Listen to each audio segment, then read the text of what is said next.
नमस्कार दोस्तों, आपको एक बड़ा ही दिलचस्प इंफॉर्मेशन देने वाला हूँ।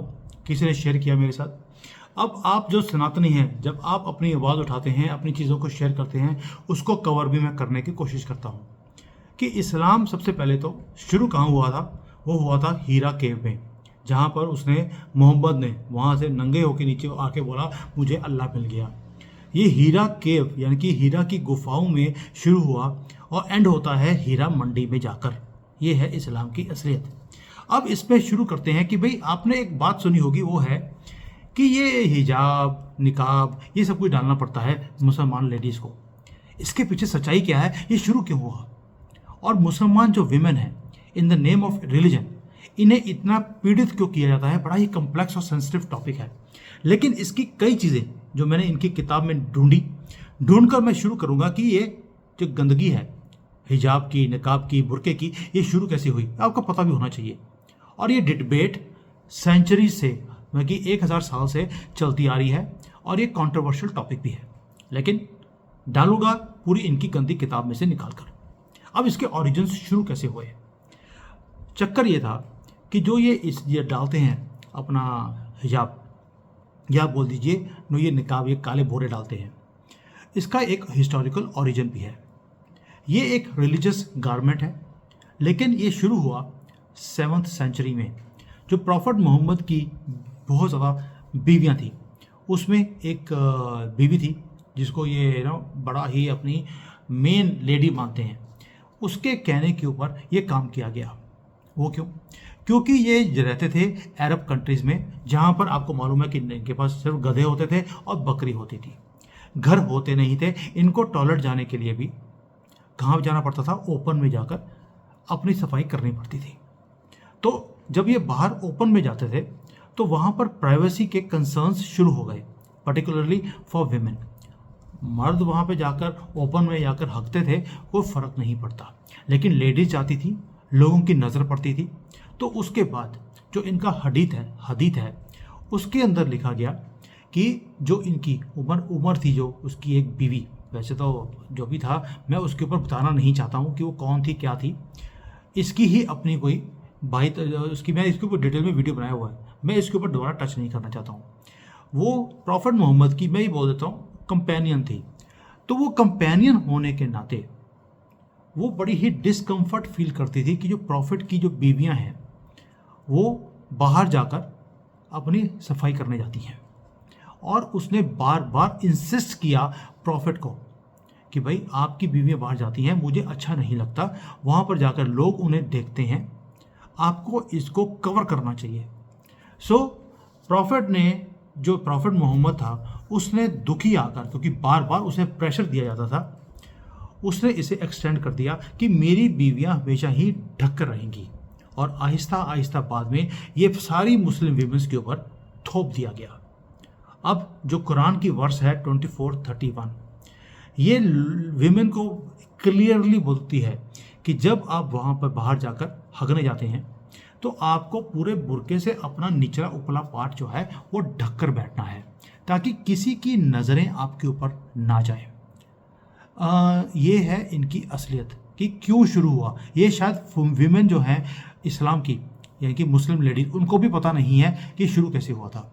एम एक ही था, अपनी विमेन को प्रोटेक्ट करने के लिए अपने जिहादी मर्दों से, और कुछ भी नहीं था।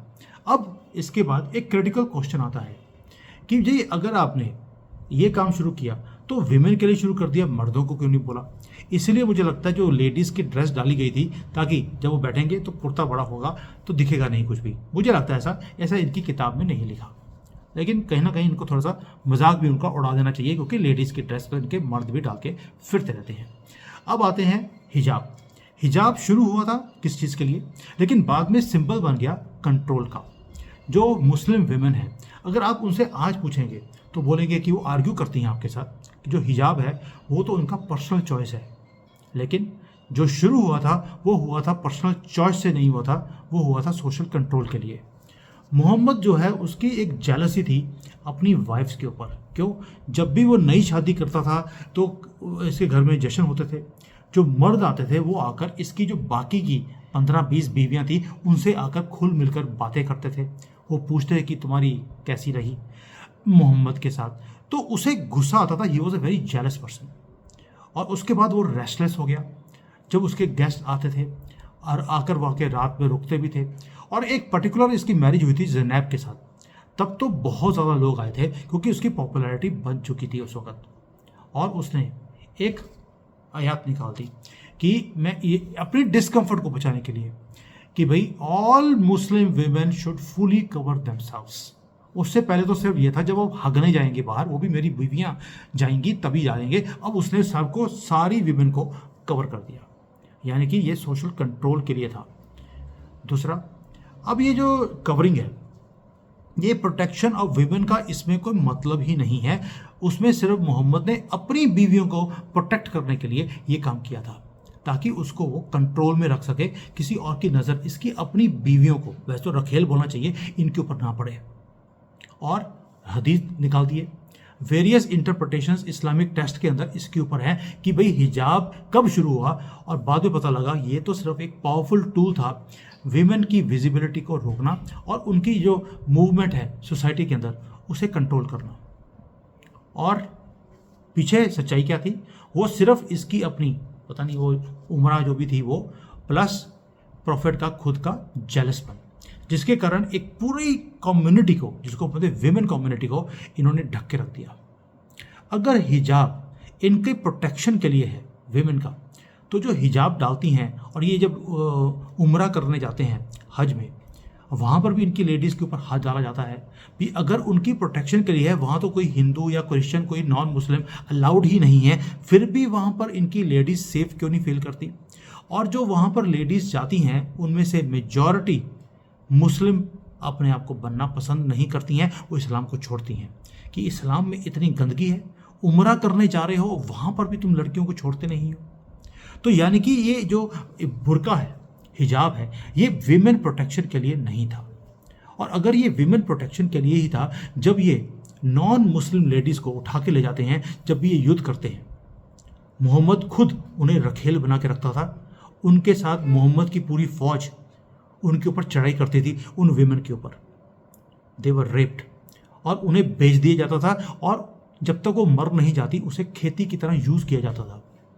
तो विमेन प्रोटेक्शन अगर यही मैटर था, तो जो नॉन विमेन है, मुस्लिम्स हैं, उन्हें प्रोटेक्शन क्यों नहीं दिया? उन्हें तो नंगा फिरवाते थे ये लोग, क्योंकि ये मुसलमान नहीं है। यानी कि कहीं भी ये विमेन प्रोटेक्शन का मैटर था ही नहीं। अब एक और चीज़ हुई कि चलिए विमेन तो समझ लिया कि आपने विमेन प्रोटेक्शन के लिए, वो भी अपनी विमेन को प्रोटेक्ट के लिए, आपने ये हिजाब और ये सारा गंद डाल दिया, काले बोरों में ढक दिया। तो जो ये आपके बच्चे हैं, जो 10-12 साल की बच्चियां हैं, उन्हें आपने हिजाब क्यों डाला? उनसे क्या डर था? मुझे समझ नहीं आई और इनको भी समझ नहीं है। और कभी भी आपको मुस्लिम जो है, मेजॉरिटी जो सोसाइटीज़ हैं, आपको इसका आंसर नहीं देंगी। और भाई 3-4 साल की बच्चियां वो भी हिजाब डालकर फिरती हैं स्कूल के अंदर, उनको किससे डर है? यानी कि हिजाब जो है वो सिर्फ कंट्रोल के लिए था। वैसे तो इनका खुद का जो इनके मर्द हैं उनका कुछ भी कंट्रोल में नहीं है। 2-3 साल की बच्ची का भी ये रेप कर देते हैं, क्योंकि मोहम्मद ने बोला है अलाउड है। तो इसलिए ये जो अटायर, जो ये काले बोरे डालते हैं, इसका सिक्योरिटी से और मर्दों से बचाने का कोई मतलब ही नहीं है। क्यों? 9 साल की बच्ची के साथ तो इनके प्रॉफिट ने शादी कर ली थी। तो अगर 9 साल की बच्ची भी सेफ नहीं है, बुर्के डालकर भी सेफ नहीं है, तो आप समझ सकते हैं कि इवन आज की मॉडर्न सोसाइटी के अंदर भी ये वायलेशन ऑफ ह्यूमन राइट नहीं है। शुरू कहाँ हुआ था, एंड कहाँ हो रहा है? हीरा मंडी में ये एंड होते हैं। हीरा केव से शुरू होकर हीरा मंडी तक पहुंच गए हैं। यानी कि अब जो दुनिया है उसके अंदर ये जो कंट्रोल करते हैं, इनका फोकस है विमेन और यंग गर्ल्स को कंट्रोल करना, उनके माइंड को कंट्रोल करना, वो बाहर जाकर कुछ भी आगे ना निकल जाए। इन्होंने अपने जो मर्द हैं, बच्चे हैं, उनको तो इन्होंने एजुकेट करने की कोशिश करिए मदरसा में। तो मदरसे में उनको पढ़ाई लिखाई दी जाती है, लेकिन लेडीज़ को नहीं दी जाती। उन्हें बोला जाता है कि अपने मर्दों के सामने आपने झुक कर रहना है, अपने पिता को, चाचा को, ताए को, मामे को, सबको इंक्लूडिंग भाई को आपको खुश करना है। कभी आप किसी के कमरे में जाएंगी हर रोज़ रात को, और कभी और। तो बुर्का तो उनको बचाने के लिए था, हिजाब उनको बचाने के लिए था। तो आप तो अपने घर में अपने पिता से भी आप बचकर नहीं रह सकती, बाहर जाकर कहाँ बचेंगी। यानी कि मैं बार बार बोल रहा हूँ, इनका हिजाब इनको बचाने के लिए नहीं था, वो इसलिए था ताकि जब ये ढकी हों, अंदर रो रही हों, हर रोज़ इनका रेप हो रहा हो, ये आपको इनके आंसू भी दिखे नहीं। अब आते हैं आगे, जो सोशल और लीगल रेमिफिकेशंस क्या हैं इसकी। जो मुस्लिम मेजॉरिटी कंट्रीज़ हैं उसके अंदर हिजाब एक लीगल मैंडेट है, आपको डालना ही है। अगर किसी लेडी ने उसको तोड़ा तो उसको पत्थर मारकर उसे मार दिया जाता है। भाई आप मुझे बताइए, आप तो बोल रहे थे कि ये तो उनकी पर्सनल चॉइस है, ये आप डालना चाहें तो आप डाल सकते हैं, तो मुस्लिम कंट्रीज़ के अंदर आपने इसको कंपलसरी को कर दिया, तो पर्सनल चॉइस तो काम ख़त्म हो गया। यानी कि इन्होंने जो विमेन हैं उनकी जो ह्यूमन राइट्स हैं, पर्सनल फ्रीडम है, चॉइस है ओवर देयर बॉडी, वही ख़त्म कर दी। और जहाँ पर हिजाब लीगली एनफोर्स नहीं कर सकते, वहाँ पर बोलते हैं कि जो नॉन मुस्लिम लेडीज़ हैं उन्हें हम वही काम करेंगे जो हमारा प्रॉफिट करता होता था, उन्हें भी ये लिटिल ऑप्शन भी देने को तैयार नहीं है। तो दोस्तों, ये मैं बार बार बोल रहा हूँ, जो हिजाब का स्यापा है ये शुरू एक ही रीज़न के कारण हुआ था। हीरा केव से शुरू किया, हीरा मंडी तक पहुँच गए, और इनकी लेडीज़ वहीं पर यही काम करती हैं। जब ये हिजाब वहाँ पर डालकर इनकी लेडीज़ उम्रा करने जाती हैं, हज करने जाती हैं, ये अपनी लेडीज़ को बेच देते हैं, उनसे धंधा करवाते हैं और पैसे कमाते हैं। आप इमेजिन कर सकते हैं, अपनी ही बहू, अपनी बेटी, अपनी ही वाइफ को ये बेच देते हैं। मैंने वीडियो बनाया इसके ऊपर कि कैसे अपनी बीवियों को ये बेच कर आते हैं और पैसे कमाते हैं। ये है इनका इस्लाम। हीरा मंडी इसलिए नाम दिया है इसको मैंने। और एक बड़ी इंपॉर्टेंट चीज़ है कि जो मुस्लिम वीमेन है वो ऑप्रेस्ड फील करती हैं हिजाब डालकर। ऐसा नहीं है कि उन्हें अच्छा लगता है, वो आर्ग्यू भी करती हैं कि भाई ये कैसा फेथ है हमारा कि हमारी आइडेंटिटी ही ख़त्म कर दी, चॉइस ही नहीं है। लेकिन बोल नहीं सकती, बोलेंगी तो गर्दन काट दी जाती है। जैसे आपने ईरान में रिसेंटली देखा, प्रोटेस्ट होते हैं कि उन्हें हिजाब नहीं चाहिए, लेकिन क्या चॉइस है उनके पास। सारी कंट्री की लेडीज़ ने बाहर निकलकर प्रोटेस्ट किया, मार दिया गया। जो सोशल रिफॉर्मिस्ट थे उन्हें मार दिया। यानी कि राइट टू चूज इनके पास है ही नहीं। आप हिजाब डालिए ना डालिए कोई मैटर नहीं है, आपको डालना ही है।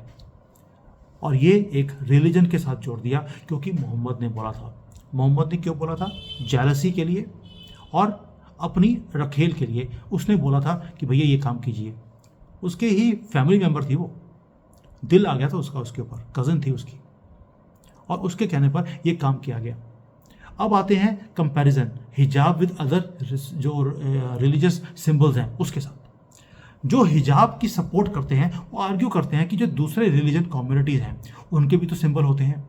जैसे सिख हैं वो टर्बन डालते हैं, हिंदूज़ हैं वो बिंदी डालती हैं, तो फिर हिजाब को भी उसी नज़र से देखना पड़ेगा।